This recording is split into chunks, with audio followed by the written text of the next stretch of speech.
Okay, today I'm sitting with Steve Holt, a former mayor and a current candidate for mayor in the upcoming election on August the 26th. Coming up, it's fast approaching. Thanks for coming out today. Oh, thank you for having me. I appreciate it, David. No problem. Cool.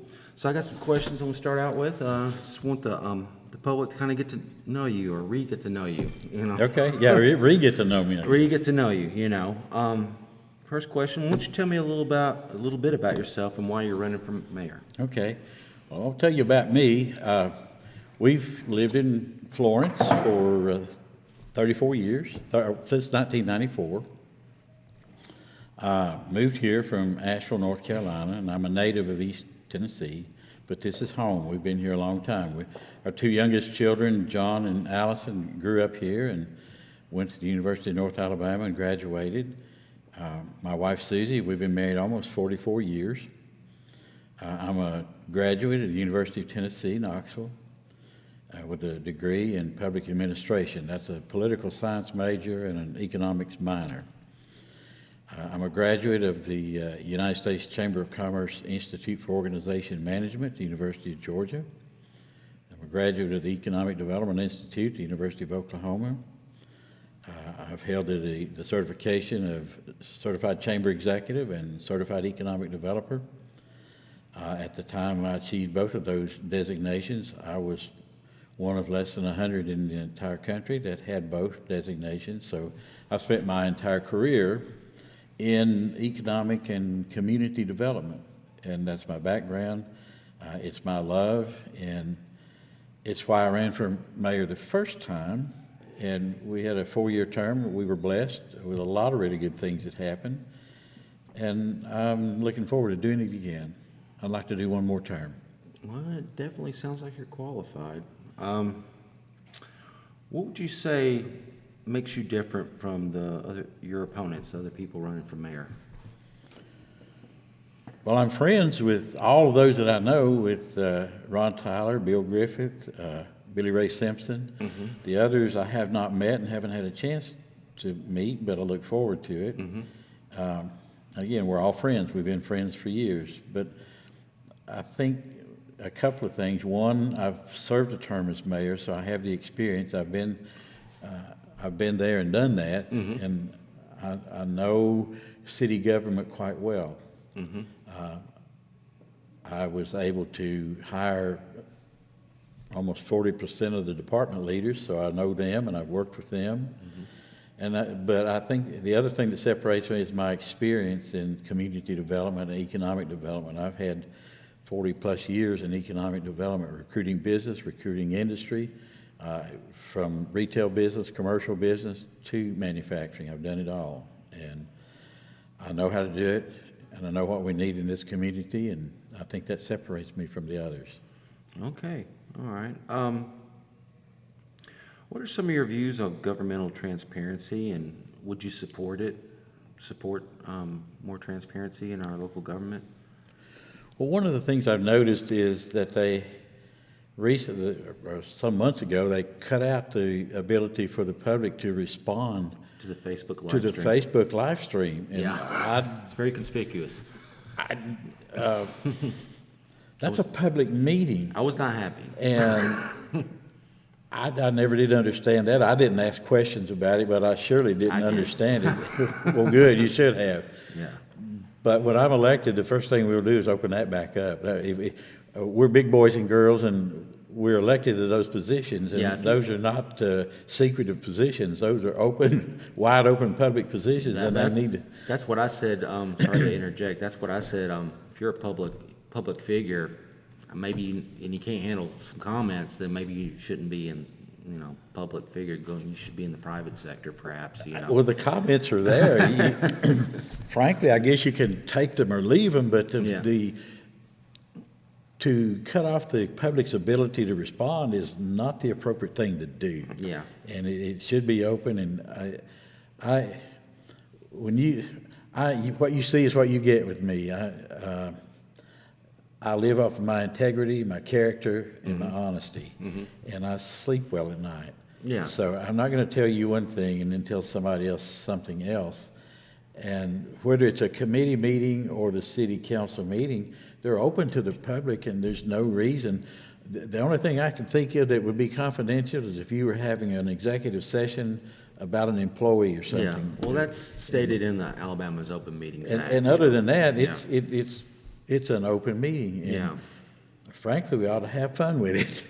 Open it up. Yeah, open it up and I have to say, I did do when that happened with the Facebook comments, me and others made phone calls, and that was Andy Betterton who decided to do that. That was the mayor, the current mayor, so. Well, I've told everybody I ever worked with, particularly when I went into office the first time, all of the department leaders and all the employees, a couple of things. Number one, for every mistake you've made, I've probably made three. Yeah. I've made some real idiot. We're human, right? We're human, and I've made them, so I'm not, if I've made them, then I'm not gonna dwell on the mistakes you've made unless you make the same ones over and over. Yeah. And number two, I don't have all the answers, I don't even have all the questions, but together we're pretty good at it. So I expect from the council members, from the public, from the department leaders and employees, we collaborate and talk together because again, I always told them, don't let me make a bad decision, get halfway down the road and realize that I was making a bad decision. Tell me now that was stupid or it was a bad decision. Just tell me now. Yeah. And that way A little early embarrassment will be better than later absolutely, humiliation. absolutely. And I don't mind saying, I made a mistake or I messed up, but I'd rather not have to get to that point. Let's do it, let's stop it before that point. Yeah, well, that's good to hear. I'm gonna ask, what's your overall vision for the city if you were to get, in general and going forward, getting elected now here in 2025? Well, I'll tell you, I would like to pick up from where we left off when I went out of office in 2020. You're well aware that we added a 1 cent sales tax. Oh, yes. And we didn't have any other options because we live off of the sales tax. Yeah. But our police officers and firefighters were way behind even our neighboring cities. And we used that to get them up to speed, but we couldn't just do it to those two departments. We had to do it across the board to everybody. So we invested right up front to get the police and fire, I think about 16% total to get them up. And that at least got us up to our neighboring cities. It still didn't reach Huntsville and some of the others. But we were constantly losing our firefighters and our police officers. We would train them, invest all that money, and then they'd go 6 months, they'd go somewhere else. So we weren't recruiting anybody. So now we're a little bit better off than that. The other thing that I wanted to do was go through, as we talked about earlier, poor maintenance on things. It looked to me like we'd had poor maintenance on everything. City Hall. Including City Hall. Yeah. So we started with the smallest department, that was museums. Mm-hmm. And I said, I want them renovated to the best they can possibly be. And I don't care if that's Pope's Tavern or the Indian Mound Museum or whatever it may be, get them all up to speed to where they are. And then we started with Parks and Rec. I said, I'd like to do one park a year until we get them to where they need to be. You said this, just to be clear, you said this back in your previous term. Yes, in the right? previous Okay. administration. All right. So, and I'm rambling a little bit No, here, no, that's but fine. No, that's fine. I'll get to a point. I'm just doing my job. We took Veterans Park, for example. It Yeah. was a big grown-up mess, and it wasn't going anywhere. We tried a lot of things. TVA has the final say-so on that. So, we had an investor looking to put a water park there. TVA said it was a commercial project and wouldn't fit. So Yeah. I said, finally, let's fix Veterans Park up, and we cleaned it all up. You can now see from the top of the hill, you can look down on that beautiful river. There's a nice view down there. And all those picnic tables that had been grown over the years. So, and then I wanted to do we got 5 fire stations. I wanted to do one a year and do a total renovation on them, get them up to speed. Those people live in those places 24 hours a day. You said one a year, so how many did you do? That would be 5. I only got one So you started that like a year before? Yeah, and then I went out of office, so All right. I don't know what the status is of the others, but Okay, that was the plan, though. that was the plan of one a Okay. year till we got them all completed. And the same thing with the police station. It had the 2 floors. They were gonna do 1 floor one year and 1 floor another year till we got it up to speed. And then the rec departments, make sure if we got 4 of those, that we do each one of those and get them totally up to speed so that they are state of the art.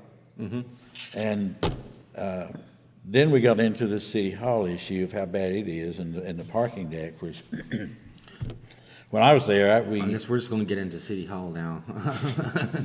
well, we can. Yeah. Anyway, my point was that my vision Yeah, for I guess we'll finish up the question. We'll get that into City question is to finish those things. Yeah. But my number one issue for this community is jobs. Hall. Okay. When I was mayor the first time, we were successful in that 4-year period. When I went out of office, we had been able to create a little over 500 new businesses and a little over 3,000 new jobs Over what time period? over that 4-year period. Okay, all right.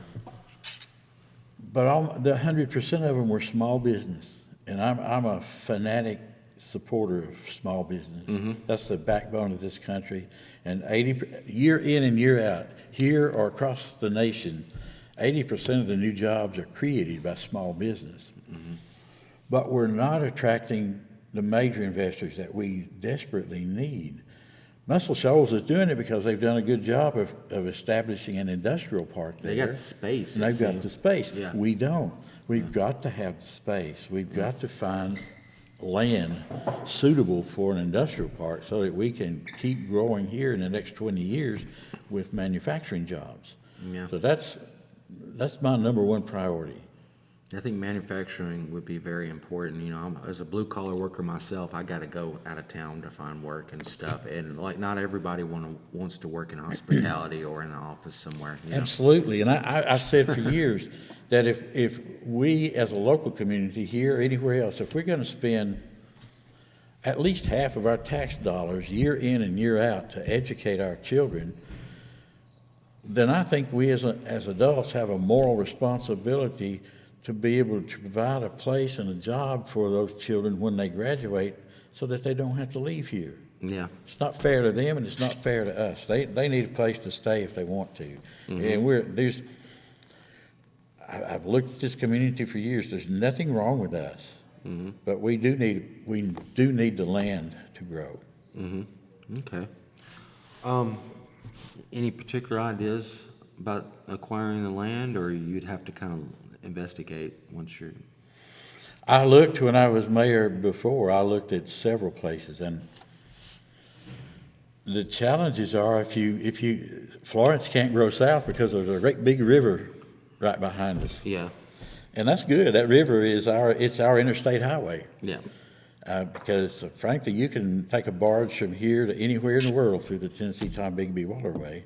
So we're blessed. There's a reason why cities are next to bodies of water That's historically. that's where they first started, Yeah. next to bodies of water, and we've got that, which also gives us unlimited water supply Yeah. for our drinking water. I forgot where I was going with that, but We're talking about land and... we and can't grow acquiring- south. We can't go east because you got Killen. Yeah. Although we can partner with Killen any way that we possibly can. We can't go north because we got St. Florine.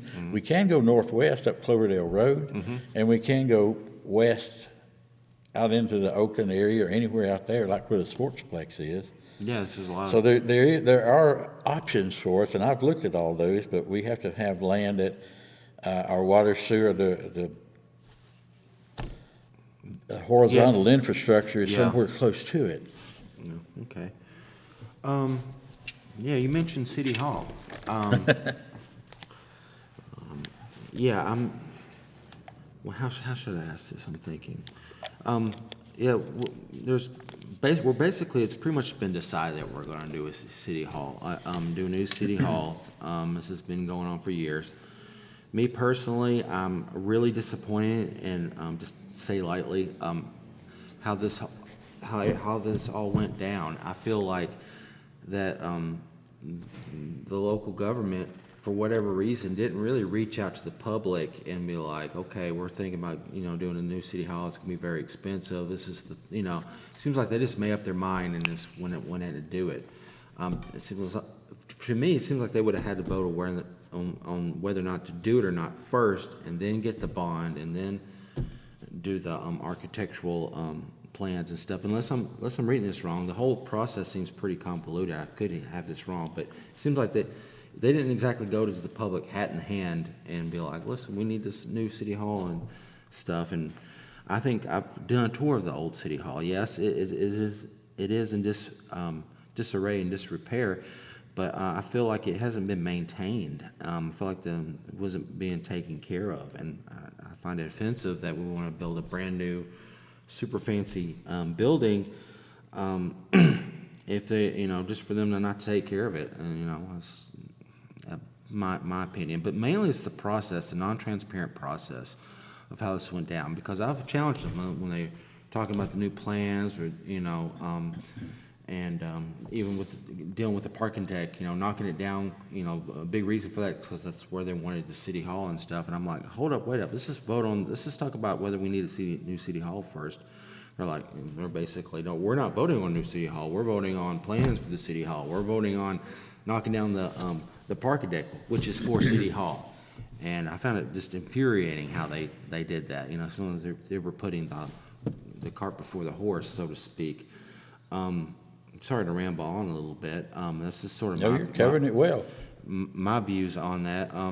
When we talked briefly about this before the interview, but tell me what you think about how the whole process of this whole new city hall stuff, and just overall kind of your view on that. Well, it kind of began when I was mayor in my first term. There were so many things that tied together. Number one, the parking deck. I used to keep a 25-pound block of concrete in my office, and I would show it to anybody that wanted to see it. I carried it to a council meeting a couple of times. But it's a chunk of concrete that fell out of the roof of the old parking deck. Mm-hmm. And we had not one study, but two studies done from structural engineers to people that might be able to possibly renovate it. And both of those studies said that parking deck has a life of 40 years, and it's past the 40 years. It's almost 50 years now.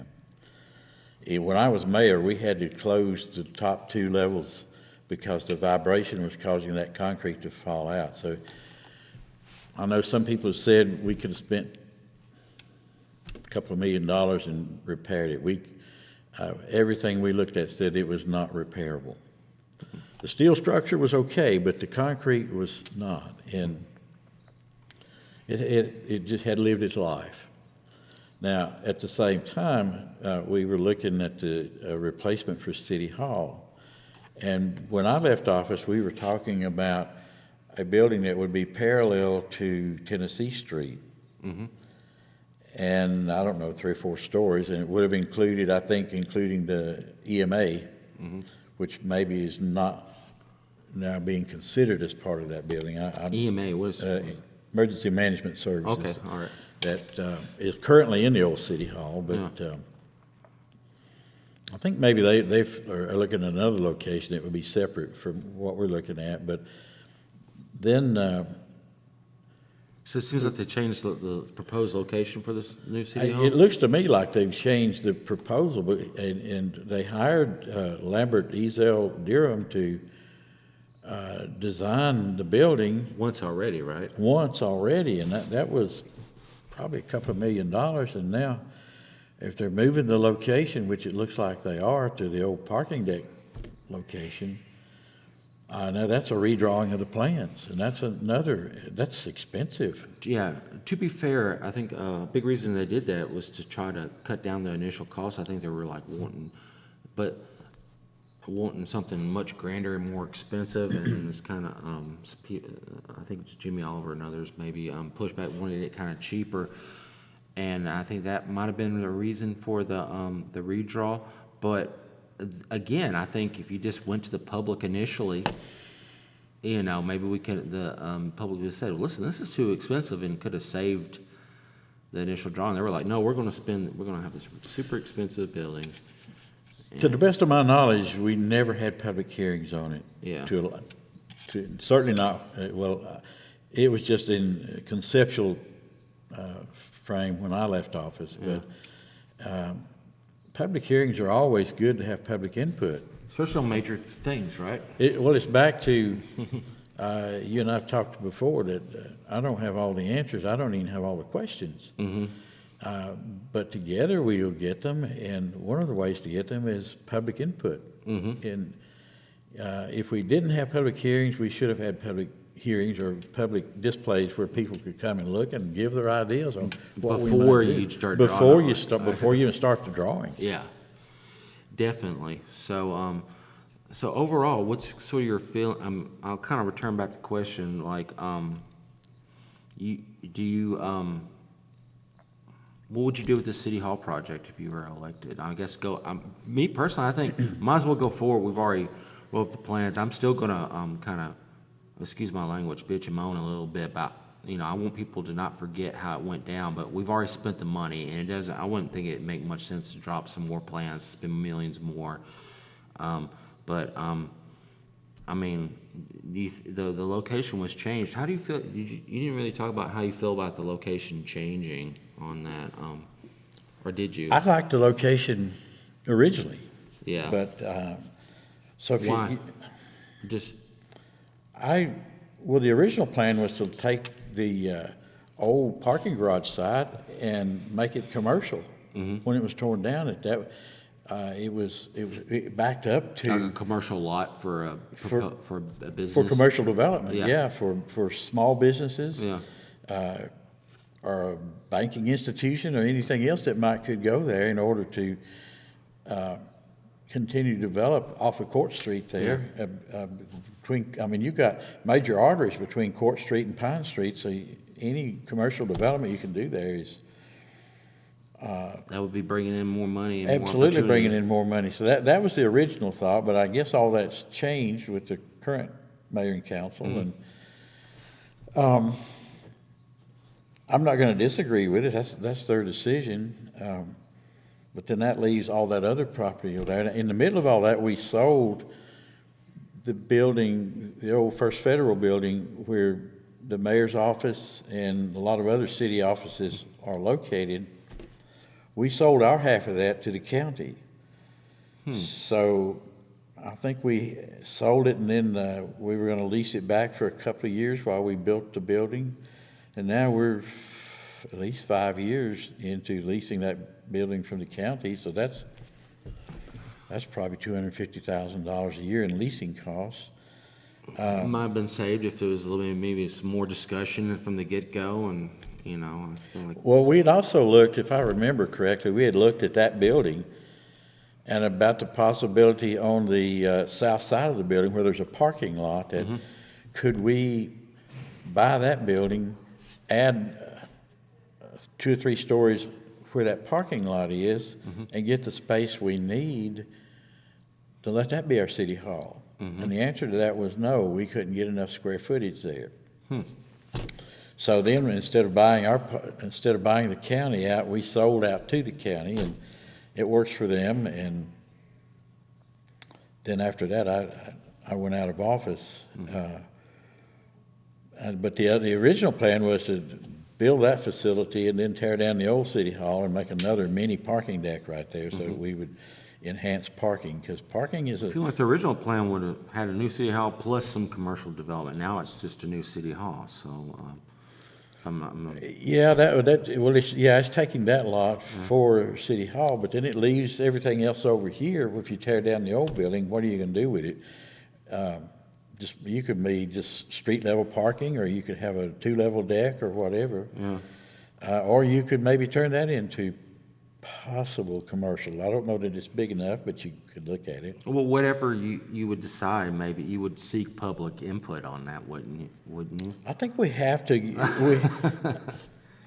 See, that's I don't know how, are they so I far could be down there and I could record it and share Yeah. it with everybody who couldn't make it, because not every, a lot of people work. If they're so far down the road that there's no turning back, I don't know, but if they can delay it at this point, they've delayed it for 5 years. Yeah.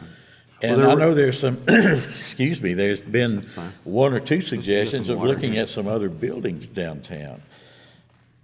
And I don't disagree with that either, but I don't know that there's any single building that's big enough to house all the city hall employees, because we're in 2 buildings now. But I don't disagree with looking at another option, or 2 options, that if we could, without even building, if you could change the bonds that have already been issued, if you can redirect that to other buildings, I'm not opposed to looking at that. We're gonna move on from City Hall for a bit. Okay. That's fine. And Seymour, we could probably talk about that. Probably all day. Yeah. How about, we was talking about Forbes, what do you think about some of the projects that's happened since, you've been out of office? Namely, I guess, a big one was the pickleball court that was built. Some vanity projects, there's a statue that was erected. I think, it seems like Andy Barrington really likes these vanity projects and stuff. I think the taxpayer money could be spent wisely. Do you think the pickleball court was a good investment? My initial reaction is no. And I'll tell you, How much was that again? $9 million. By $9 million, yeah. During my first term as a mayor, there was a lot of effort put forth to establish a tennis court complex at Veterans Park. It was about a $14 million complex, and it would have had a courthouse and tennis courts, both clay courts and asphalt surface courts. And it was about $14 million. And there were projections locally that we were going to attract all these tennis tournaments, and it was going to generate positive income for the city. That's what the local projections, when you say local projections, But tennis professionals here and others that were involved in it wanting to build a complex. Okay, all right. And tourism and others that were looking at it and thought it would generate positive incomes. Yeah. Compared to the cost. Compared to the cost. And that, as you mentioned earlier, if you bring in a tournament, what's the residual effect? What's the ripple effect of that? Economic impact. Economic impact. So I asked for, and the council agreed to, we hired a company out of Florida that's a professional tennis court complex firm that studies and develops those things. And they came in and did a rather extensive study, and their final report was that they estimated that it was going to lose between $400,000 and $500,000 a year that the city would have to absorb through its general fund budget, because it would generate revenue, but not nearly enough. So we ended up not proceeding with that. Now the pickleball courts, I wonder if they're not in the same category. I don't know enough about it, but $9 million.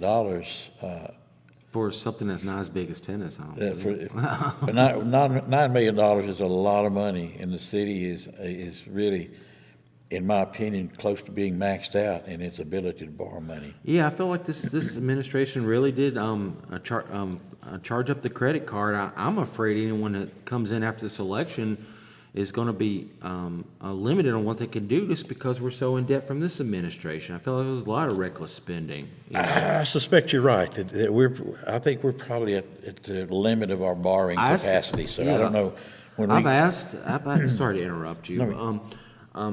I've asked publicly on camera to the city hall, it's like, how much in debt are we? How much in debt are we? Let's hear from the chief financial officer. You're talking about all these great things, what they're going to do. Okay, I want to know, like, how much in the red are we? And And I think the silence speaks volumes whenever they don't answer that publicly. Well, frankly, when I'm reelected, I think that's something that the public needs to know. I think the mayor and council need to know and address, because we're going to have expenses. We got this water filtration thing, project that's coming up. That's a major issue. Absolutely, Lots of infrastructure stuff. Absolutely, and we have to be ahead of the game on our water, sewer, and electricity, and all the things that provide services for our citizens. Some might say more important than vanity projects. No question about it. It's more. Those are vital, crucial projects, and they're not going away. They're going to always be there, and we have to be able to fund those projects somehow. And if you start talking about a 30% rate increase for water, well, that's going to get the public's attention real quickly. Yeah. Yeah.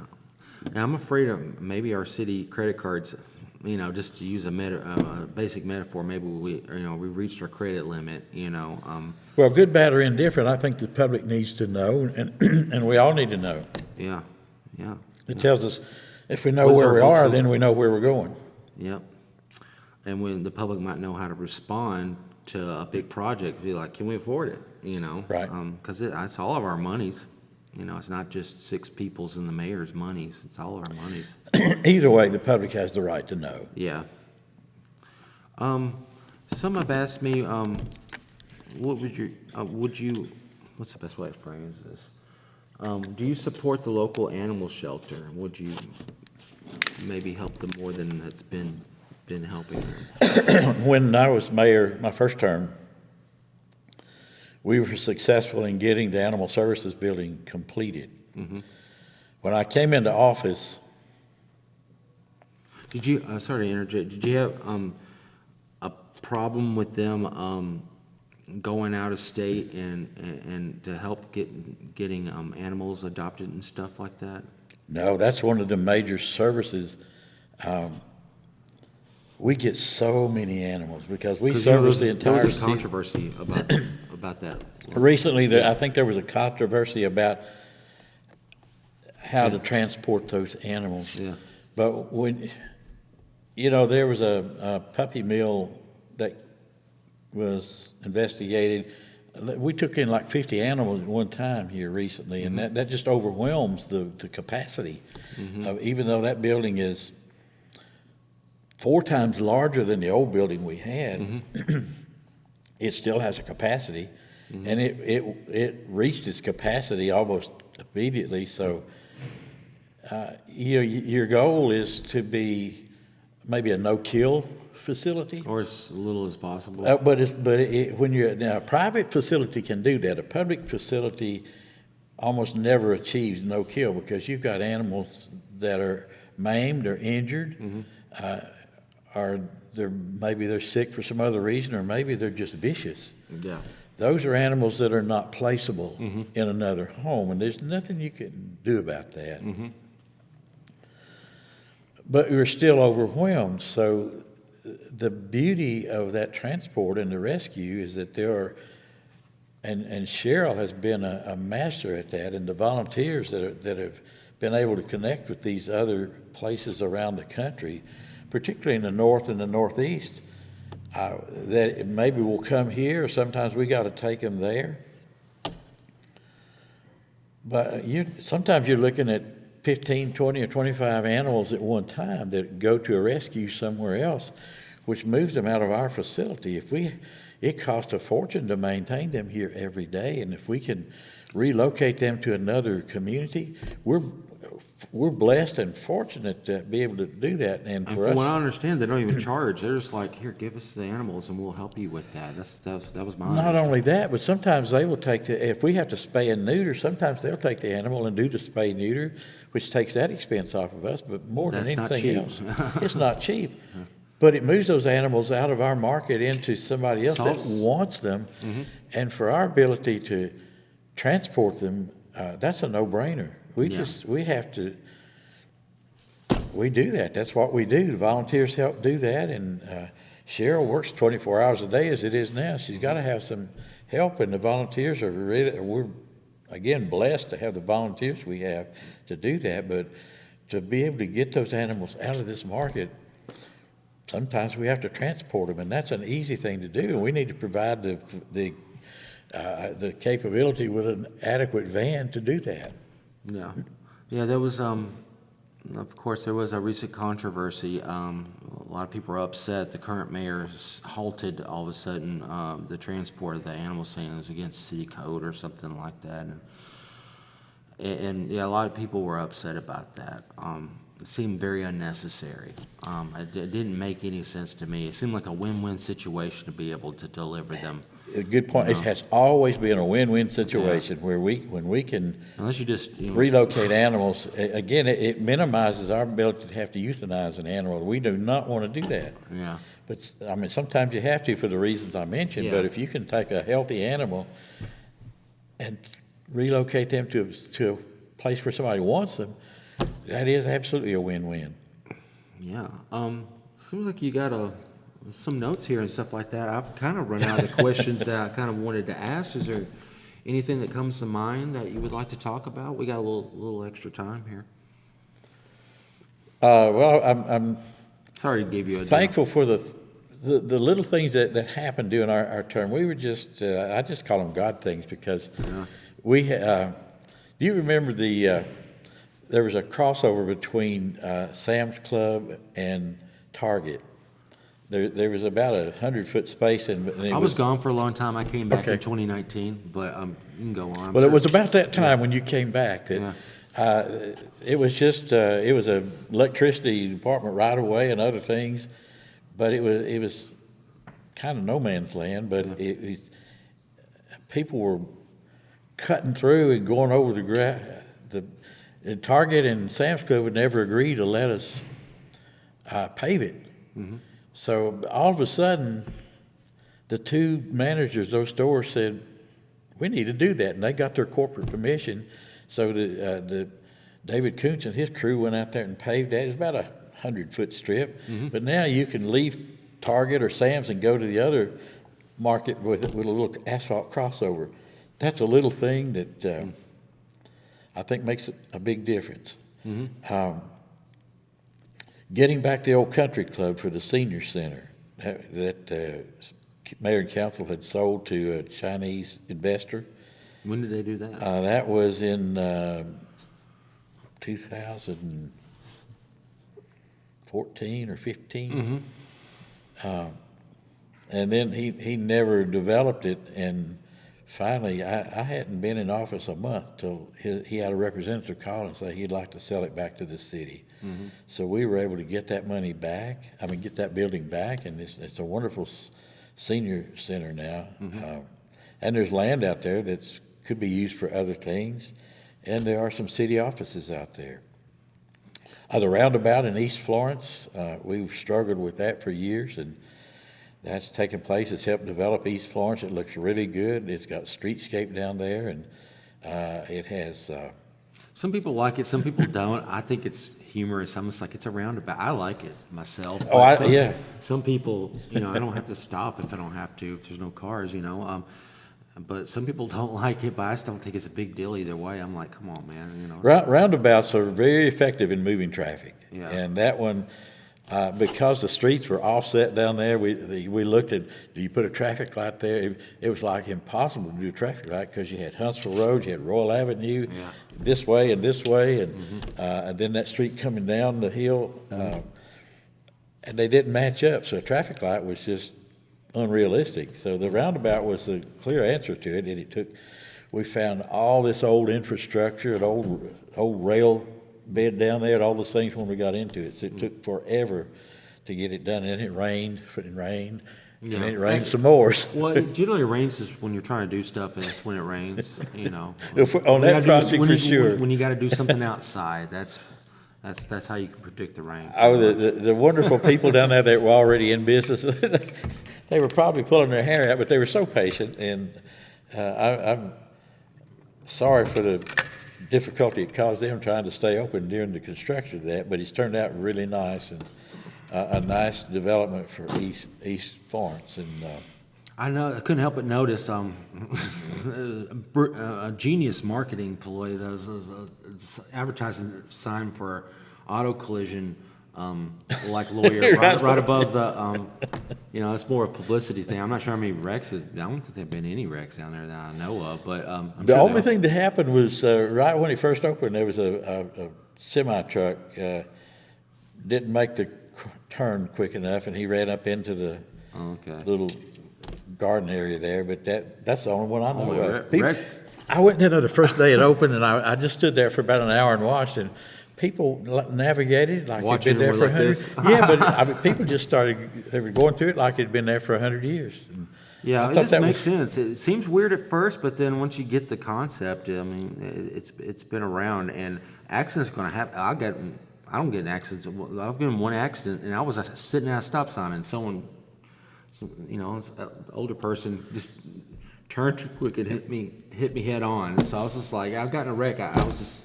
sitting at a stop sign. I The saw wreck- that before the roundabout. I saw that happen when it was like a four-way. Yeah. And somebody didn't know who had the right of way, and they just collided right there. Yeah. And so the roundabout has totally resolved that. Now I know they're looking at roundabouts at the end of Court Street at UNA, out at Middle Road, and at the end of there Hunter's Ridge. So I don't know about all those. I'm familiar with the one at Middle Road, but the other two I'm not familiar with. With the ones that you're not familiar with, or the proposed ones that might happen if you get elected, you would have maybe public meetings about it, and people in the neighborhood, right? Before we turn a shovel full of dirt, we have to talk about what the public wants. Yeah. And by the way, what the residents of that area might want. Yeah. So even if you might agree with it, but the residents don't, then, Then we need to look at it, Yeah. because you know what, the residents may have a better answer. yeah. It takes some humility and some wisdom to know that you don't know everything. I mean, they say the Well, more I'm the you first to admit that. Well, they're saying the more you know, the more you realize how little you know. And that's the truth, absolutely. My ignorance amazes me. Yeah, there's a lot of people. I come off the wrong way. Sometimes I'll ask people questions, and they'll feel like not. Sometimes I am, but most of the time I'm not. They think I'm like picking at them or something like that. I'm like, no. Yeah. And I'm not gonna judge you if you don't know. Like you think I know everything, and they take it, like you gotta be right all the time. And one thing I found out is with the personality of gotta be right all the time, they generally get things more wrong doing it that way. I think the mayor and council have to be a team. Yeah. We have to be a working team. But we have to, first of all, realize that we're public servants. That's our role as a public servant. And we need all the input we can get and all the help we can get. And I know there's always an issue of, we've got lots of boards and commissions. Yes. And we tend to recycle the same people on those boards and commissions. We need new input and new faces, and it's hard to get people to apply. And I don't know whether it's because they look at it and say, well, they would never put me on it, they just put the same people on it, or if they don't want to do it or whatever, but we want new faces and new input into these boards and commissions, all of them. Yeah. Well, there's no telling why the decision. I applied for a board, and they almost basically laughed that off, and then picked someone else, So they didn't even really give me a chance. So it might Well, be. but if So it's more like who you know than what you know. So maybe sometimes. yeah, and if that's the reason people don't apply, then shame on us. We're better. I feel like it's not advertised very heavily. Not either. advertised well enough, and, Yeah. and we need to work on that. It is always on the city's website, Yeah. but not everybody looks at the city's website. So I Yeah. know the print media will probably publish it if we put it out I there. know. and- I know if the mayor and the city really wants the public to know about something, they don't keep it to just the city website. They'll reach Yeah, out, and yeah. you can tell when there's some effort put into there. And there's but there's a lot of things. They'll do everything technically to say that technically put it out there, but it's usually some obscure subsection in a city website that no one really knows about, unadvertised. or like with committee meetings, you know, they'll post it and they got a little board, little pin board in the city clerk's office when they could just announce those. Other ways. Well, that's a good point. Now, they do announce it, or they used to, when I was mayor, they would announce the openings. But I don't know if they're doing that all the time, but that's an easy way to do it. But again, it needs to be out there everywhere, because we need new life and new faces and new input into all of these things. Well, you keep doing the same thing. When you keep doing the same thing, nothing changes, right? So. That's right, nothing changes, and change is good. Yeah, because the world changes. The world changes, and we need to be. I was old saying, when the sun comes up, we better be running. Yeah.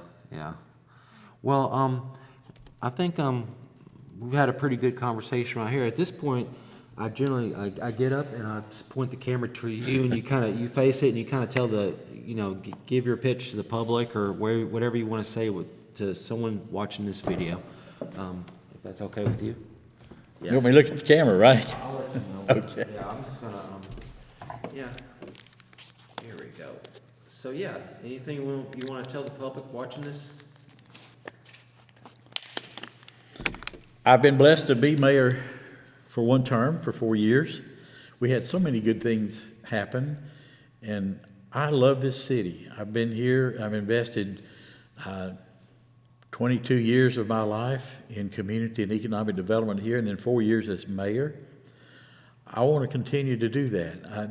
I believe that the city of Florence has all the opportunity possible to grow and develop. I want it to grow and develop. I want our young people to be able to get their education here and stay here with a job that will keep them here. That's up to the city to make that happen. We've done really well in developing small business. We've got a long way to go, but we are not in a position to really attract major investment, and we need to do that. I want to do that. I know how to do it. I've done it my entire career, and I love the city. And I've said for all these years that I've been in work that I love, in this order, I love the Lord, I love my family, I love my job. And I love to serve the citizens of Florence. I want to do it again. I hope you'll vote for me and enable me to do that. And I promise you that we will give you the transparency, we'll work on the safety, and we'll work on building this community to the best that it can possibly be. And my number one issue will always be creating new jobs, good jobs. What's a good way for people to reach you? You can reach me. My email is Steve, STEVE, Holt, number 1, @gmail.com. SteveBHolt1 @gmail.com. And my cell phone is 256-810-2992. And unless it's charging, I'll have it with me. All right, cool. Well, Steve Holt, thanks for coming out, man. Yes, sir. Thank you. It's been a nice Thanks for doing conversation. this. Your quality is excellent with your video. Yeah. I congratulate you on that. Well, I do what I can. So, anyway, good luck to you. And, Thank you, sir. Thanks for coming out. Thank you. Thank you for having me. No problem.